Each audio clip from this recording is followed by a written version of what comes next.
I would like to draw attention to the shift that has occurred over the last several city council terms in regard to how land use planning is conducted in Vancouver. As profits have soared, along with homelessness, the political influence of the development industry has grown immense, a fact that has been confirmed by former senior planners, including former directors Ray Spaxman and Brent Tottery. Checks and balances have been removed or weakened, and professional arm's length between city staff and the ruling faction on council has been seriously eroded.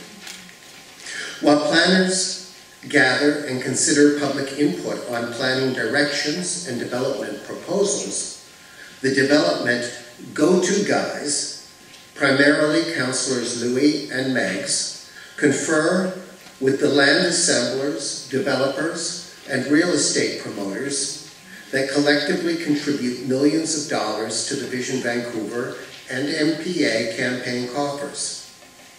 For the sake of optics, these politicians do not want to be seen rejecting or amending staff recommendations in favor of the interests to whom they are beholden. So they have restructured the bureaucracy to ensure that the recommendations they want to approve are communicated to staff through the office of the city manager. Extensive reports containing these recommendations are typically made public and placed on council agendas just 3 or 4 days before the meeting, or in the case of a rezoning, a week or at most 2 prior to public hearing, at which time members of the public can wait many hours or even evenings to have up to 5 minutes to respond. Councillors also frequently send signals to planning staff and developers by praising proposals through news media, to public consultation, before public consultation has been conducted or considered. A recent example would be the Oak Ridge development proposal, which Councillor Louis praised recently in the media, just as the process was beginning. Another one is a 3.5 block area that's being considered for rezoning now, that's adjacent to the Little Mountain area. Just in a couple weeks ago in the Courier, again, Councillor Louis praised something totally that was a land assembler who was trying to do an end run on the planning process.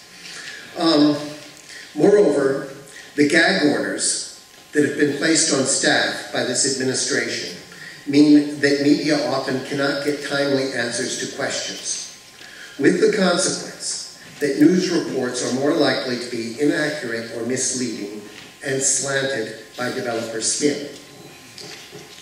Now that planning staff and mainstream media are increasingly functioning as servants and public relations hacks for the development industry, public involvement in decision-making, once the cornerstone of Vancouver's city plan, is pretty much a farce.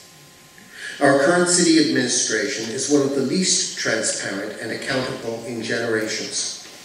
Vancouver doesn't need a council or parks board that is more to the left, the right, or the center.